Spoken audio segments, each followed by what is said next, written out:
On this episode of our Leaders in Customer Loyalty podcast, we're diving into a brand that has redefined what customer loyalty means in the modern home, SharkNinja. Best known for iconic products across cleaning, cooking, and now even beauty, to keep that away from my daughters, SharkNinja has built one of the most trusted portfolios in consumer products without relying on a traditional points-based program. That's very interesting. Instead, their success has been fueled by relentless product innovation and an obsessive focus on their customers, and a deep belief that trust and value are the true currencies of customer loyalty. Today, we're joined by Jake Finch. He's the Vice President of Global Customer Experience at SharkNinja. Jake leads the brand's customer experience efforts, and he sits in a very unique intersection of customer experience, customer loyalty, and service, bringing the voice of customer directly into how SharkNinja designs products, supports customers, and most importantly, builds long-term relationships. In this conversation, we'll explore how SharkNinja thinks about customer loyalty, and it's beyond transactions, how they listen, actually truly listen to the customers, and how they're responding to evolving expectations around value, service, and trust. Jake, that was a lot in that introduction. But thank you very much for taking the time to join us today. How are you doing? I'm really good. Yourself, Mark? Doing well, thank you. First off, for those who may not be familiar, can you give us a short introduction to SharkNinja? Sure. Yeah, SharkNinja is really the combination of two brands as one. You're probably more familiar with Shark vacuums and Ninja blenders, but that is ultimately what SharkNinja is, and we're an innovation problem-solving consumer machine. Excellent. When you look at the great success of SharkNinja, what's that actually led to some of the great success that you guys have seen? Honestly, it's really about taking it one consumer at a time, right? Our CEO often talks about building this business one five-star review at a time. Yep. That's what gets people to come back over and over and over again to buy the next great thing from SharkNinja. Yeah, we obviously have great products and a great reputation, kind of customer experience as well. So you guys seem to be doing a great job. Thanks. When you look at your role, can you tell us a little bit more about your role, how you got into the role you are, how you got into marketing, how you got into global customer experience, and Yeah. what you do day to day? So right now, yeah, I'm the VP of Global CX here at SharkNinja, and really, how did I get into it? I think like many people that got into CX and customer service, started off answering the phone many years ago. I've actually been at SharkNinja since 2007. So sort of just grown with the company, seeing this kind of level of growth. And my role now isn't just contact centers; it's voice of the consumer. It's taking that information, that feedback of what we hear, Yep. the one relationship with a consumer, and bringing it back into the problem-solving product machine. So we actually have a pretty big role to play in what's coming next all the time. Yeah, when you talk about voice of the customer, that's something that everyone talks about. Some brands do it very well, effectively, and truly believe in the power of the customer, right? And honor and action on it. Some are challenged to do it in an effective manner. How do you guys look at it? How do you do it effectively? What makes it kind of the basis or the foundation of all your customer loyalty and customer experience efforts, it sounds like. Yeah, it really is the basis of it. It is taking that information of that conversation that the agent's having or the business is having with the consumer and understanding like, oh, you still have this pain point. You're still calling about, man, I really wish the hair in this vacuum would get off the brush roll. And we're like, we hear about this a lot. And we go back and tell the engineers like, and they go, we got to solve for this. We'll get the no hair wrap brush roll going, right? But how do we actually do that? Is we've been empowered. Many companies like, oh, it's written on the walls, it's written here. The interesting and unique power we have here in CX with our voice of the consumer program is I also have the power to say no when I look at new products, be like, hey, we got to fix this before you can launch it. And I think that sort of empowerment from the top down is really a real big difference maker. That makes sense. You look at your role. You said you started off answering the phones, made a pretty quick ascension up the chart, up the org chart. What's the biggest challenge, or maybe even the biggest opportunity you see in customer loyalty or customer experience at SharkNinja? I think it's moving into the new paradigm of trust, right? That's the biggest opportunity, right? Sort of moving away from the traditional metrics of customer service, like, your net promoter score, right? And moving towards a different measurement of like, did you leave this call with a good call, with a great experience that we just had? And how do we start measuring that? And that's really where I think the evolution is really harnessing that one-to-one relationship with Yeah, personalization, speed, and confidence. absolutely. When you look at your industry, a lot of disruption in your industry, and you've done a lot of the disruption, right? People want better products. People, you have different kinds of cleaning and home products. How is that industry changing? How is it evolving? How are the customers changing, their expectations? What are you seeing? I think the fundamental expectation is the same, and that's great value.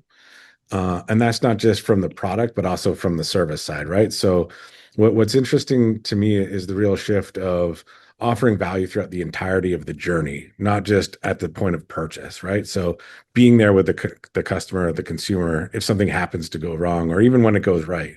I think that's the real shift that's happening. Is that CX is starting to become more and more part of the conversation further up the proverbial funnel of what makes brands different these days. Absolutely. And also the big discussion around value right now as well, right? Value in the program, value of the customer to the program, value of the customer experience efforts internally to the C-suite. It's one of the words that obviously has a number of different definitions. Are you seeing that Yeah. as well? Yeah, no, value is a big part of the SharkNinja journey. We strive, and I think we've been very successful at achieving value, right? Giving exceptional value from exceptional products to the consumer. It truly is I wouldn't say the non-secret sauce. Absolutely no, and having a great product, I think, is foundational in driving value or driving customer loyalty. And I know you don't have a traditional points-based loyalty program, but customer loyalty to your brand is very strong. How do you think about building customer loyalty, through product innovation and addressing some of those needs and opportunities for the customer? Yeah, look, loyalty for us is the value proposition, right? Like we don't win as a business now that we're at this size if consumers buy one thing one time, right? So we need consumers that are excited and engaged with our products, but also where I think in the value chain for the consumer goes is where myself and my team steps in is something might go wrong or bump in the night, and it's there to pick them up at that level. So to me, that's really where we're at now is driving loyalty at relative scale, but still one to one. Yeah. So, so really to hammer that home is we create that loyalty by being there where we answer the phone really quickly, but we also want to represent and give consumers choices in everywhere they want to be to communicate with us to fix whatever problem they might have. Okay. You talked about it a little bit, but customer loyalty is very important to brands. They have different definitions, and one of the best things about what I get to do is I get to talk to smart people like you about customer loyalty, customer experience. When you look at customer loyalty, the product's very important, but holistically, what does customer loyalty mean to you and to Shark Ninja? Well, customer loyalty is everything, and that's why we've started going down um, measuring trust, right? So when consumers call us, we want to understand, do you trust this brand? Because I'm of the opinion, I think many are, the same mindset that if you trust the brand and you trust having a conversation with them, that they'll be there for you, you're going to come back because you have that trust. So we've started a process of trying to measure trust as a metric. As consumers call us and how they leave that call, feeling that they had what we like to call the good call, which is we were there, gave you a confident solution, and that now you want to go out and either re-engage with that product or go get a new one. And trust is an interesting idea concept. It's was very hot a couple of years back, right? You want to trust them. People talk about like trusting your family. I'm like, that's kind of a strange idea, right? How do you trust them like you trust your family? But when you look at trust, it's much more in vogue now than it has been in a couple of years. How do you trust it? Is it simple? Do you trust the product? Yes, no. Is it qualitative? Is it sentiment based? How do you get around defining trust?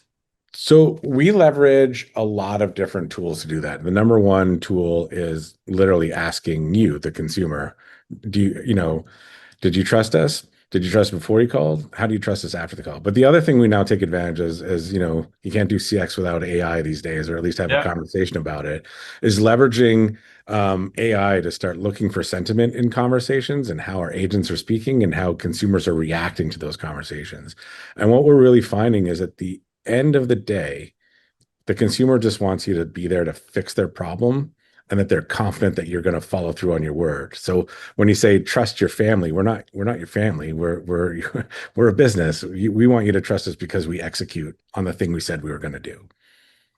When you look at your customers, do they usually start off with one product and then move into others? I know you have kind of a wide assortment of different products. How does a customer engage with them? And when you look at connected ecosystem of different products, how does that impact or enhance the customer journey? Yeah, that's a great question because just this past year, we actually officially merged our two brands into one website. So previously, Shark and Ninja were quite separate, and not many consumers knew that. And we're on a big effort to really make sure everyone's aware. So rather funnily, we would find that consumers were very much in a state of um, buying a Shark product, buying a Ninja product, and not even knowing they were buying it from the same company. And that's one of the strengths of our business is we move ourselves from, you start with a blender and then we have an air fryer, right? And you follow that trust and that loyalty with us as we move from segment to segment. Right. And what are the differences between Shark and Ninja? Is there kind of a different collection of products Correct. So each one? Shark is more of our cleaning side of the house. So the vacuums, the steam mops, and now recently into the Shark beauty space. Ninja is definitely more of your indoor and outdoor cooking assistant, let's call it. So they do all the blending, air frying, and cooking products. Okay. Excellent.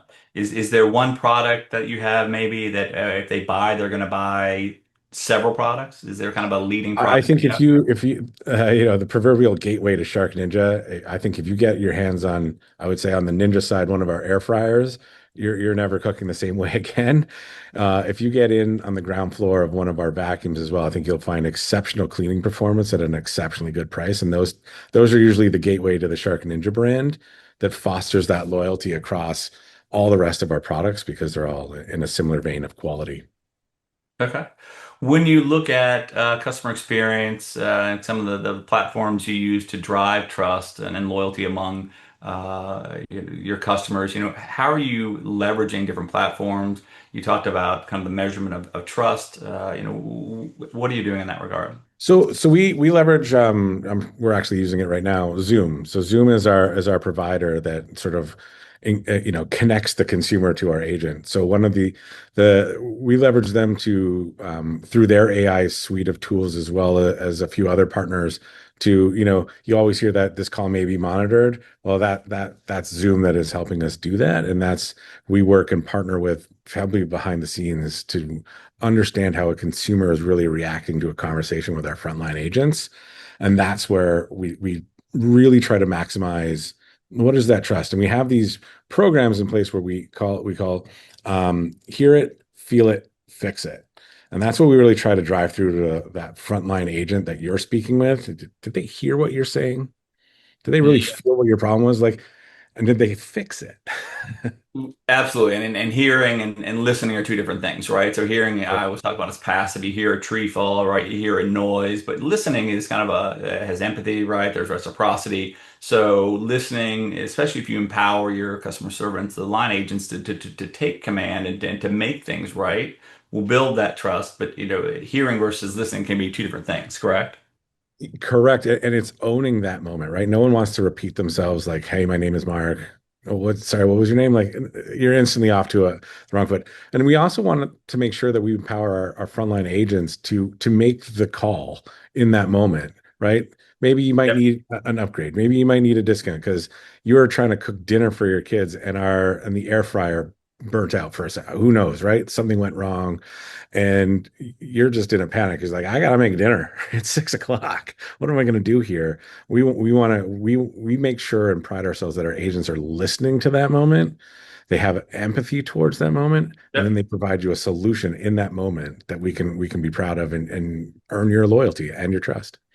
Have you ever had a call when you kind of listen in and do some coaching around them, right? I'm sure that you do that on Monday, listen to calls, either, you always hear about CEOs, CMOs that go in and listen to some call agents or they listen to some recordings.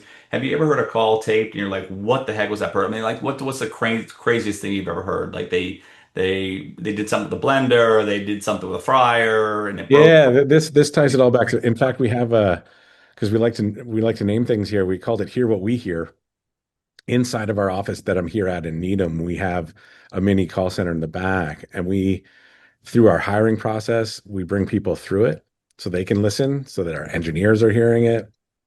And in fact, sometimes when they're there, a consumer might call and get the engineer directly on the phone to solve your problem.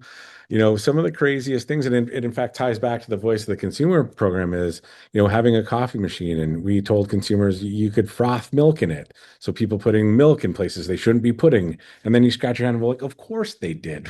We said, right. And taking that information from what you might consider that's crazy. That's the craziest thing I've ever heard. And they go off and we go off to the engineers and we make a fix. But if I could, maybe the craziest story we ever had that we solved was, and this is going back a few years, a lady had her engagement ring sucked up into our vacuum. And unfortunately, she returned that vacuum to us to be repaired and put back out there. So we had over 4,000 vacuums in our repair facility, and we had to go through all of them looking for this wedding ring, and we found it. Oh, It yeah. was probably So one of the most insane stories, but we found it and returned it to her you went through 4,000 vacuums and found it? and found it. Yeah. That's crazy. Wow. What did you It was tell a them that long you day went for through that guy. 4,000 vacuums to find it? One person did all that? Oh no, it was a Yeah. few people. I'm making a Team. joke. Yeah. One poor guy had a long day, but no, and that's the level of effort and care we try to put in for consumers like that. She was in the spirit of listen here, right? Like truly listening to their complaint and then really going out of our way to try to fix it. Yeah, but it's that kind of post-purchase support, right, that you offer that many brands don't do, right? Because there's a cost associated with that. And when you get so laser focused on cost, you lose kind of the spirit of the experience, the spirit of the customer. And that story right there is amazing, great to hear. I'm sure that when you tell that to people, that there's kind of a virality around that. But I'm sure she's telling hundreds of people what you guys did for them, right? Or she may have even posted in social media that it becomes so much more valuable to do those small things. Yeah, those all those little small things add up, and I would also go. You mentioned cost center. I don't Shark Ninja. We don't view the call center as a cost center.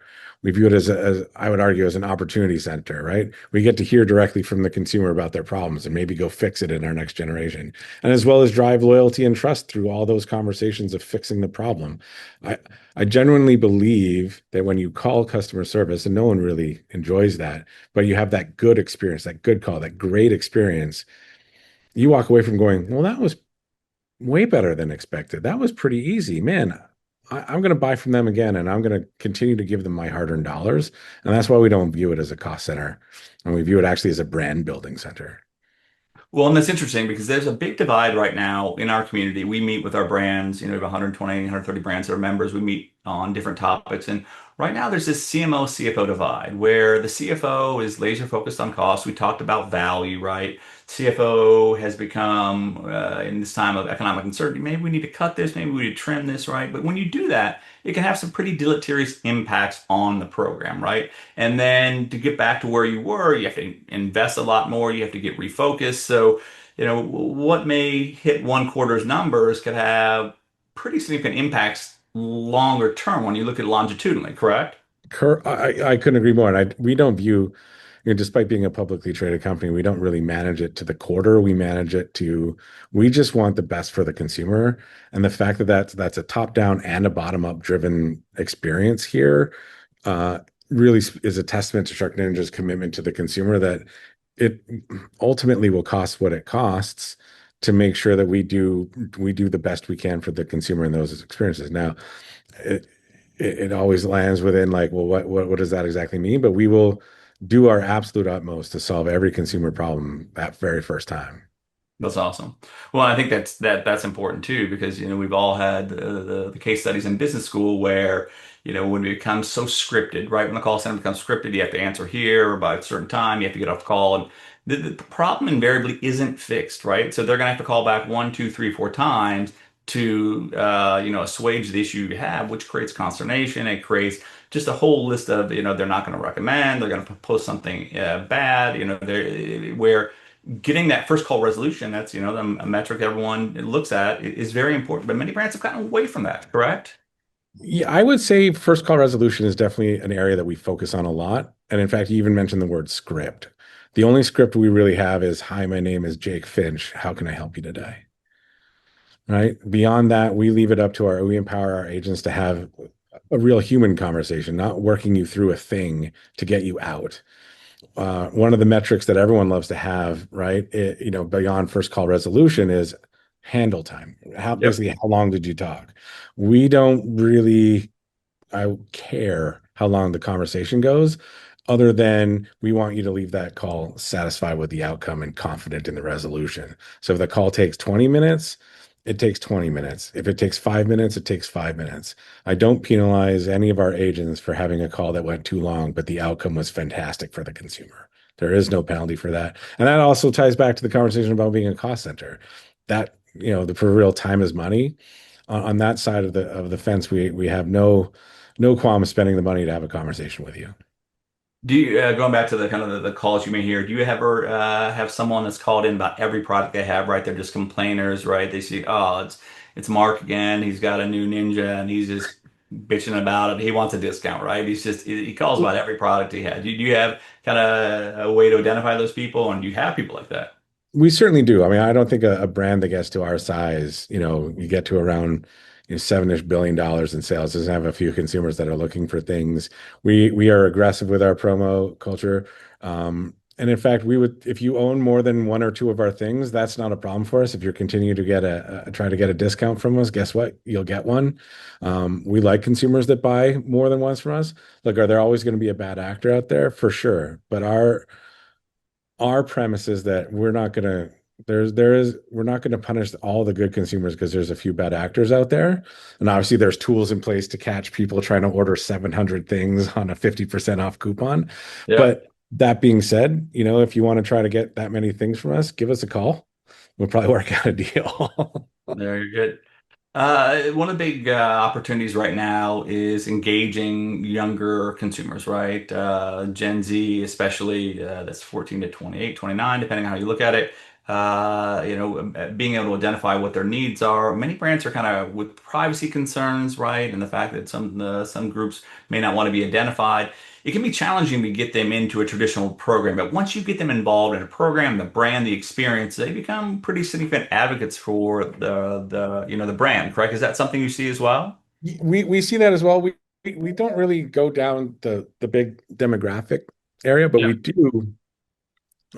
we do try to meet every consumer where they are. So if you're on TikTok, guess what? We're on TikTok. If you're on Instagram, we'll be on Instagram. We support all those channels, not just from a sales side, but also a service side. So we look to meet you where you are, whether you're 15 or 55 or 85.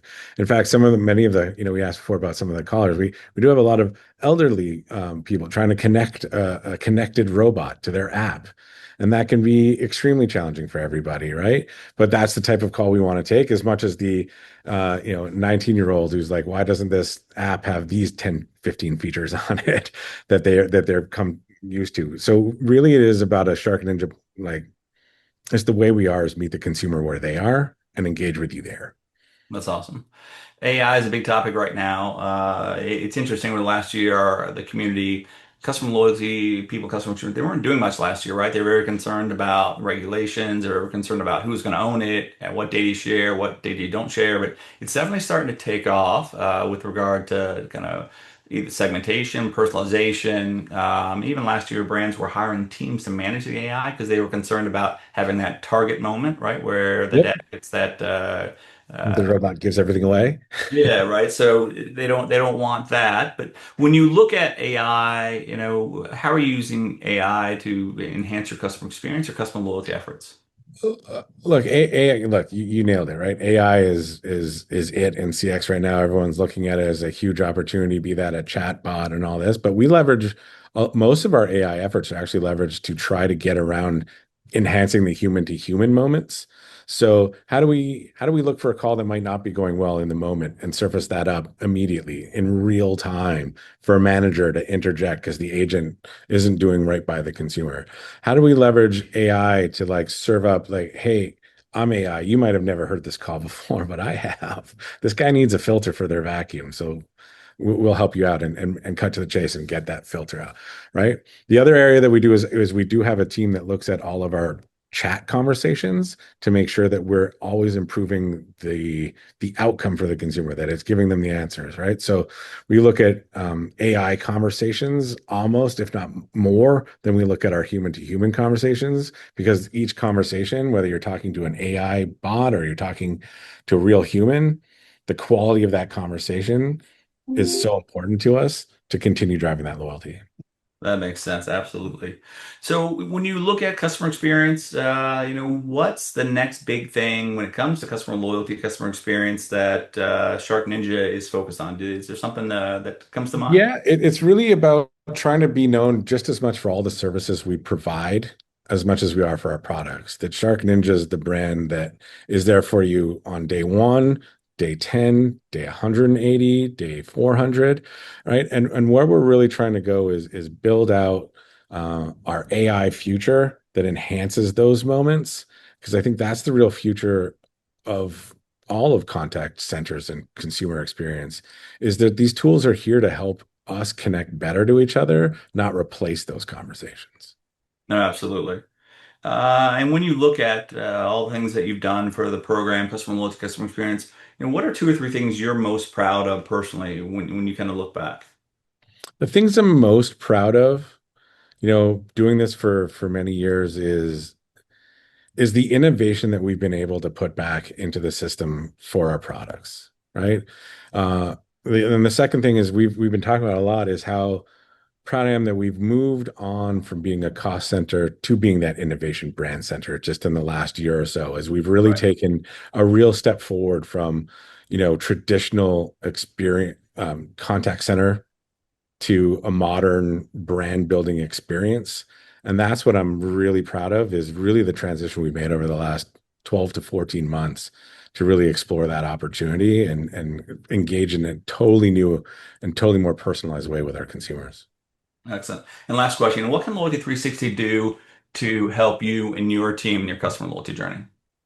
I think it's continue to partner with us and talk about what is happening out there in the marketplace, listening to other podcasts like this of what other leaders are doing. I don't think we connect enough as a leadership group of like-minded individuals trying to do better one-to-one with our consumers and how others are doing it. Because I think the learning opportunities from all of our shared experiences in this space is what's going to push all of us to be better.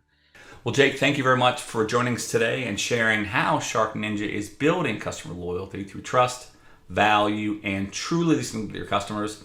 Your perspective on putting the voice of the customer and the customer first and at the center of product, service, and customer experience really brought this conversation to life in a very unique way. Your passion resounded throughout the conversation. So thank you. You got it. Great to meet you, Mark.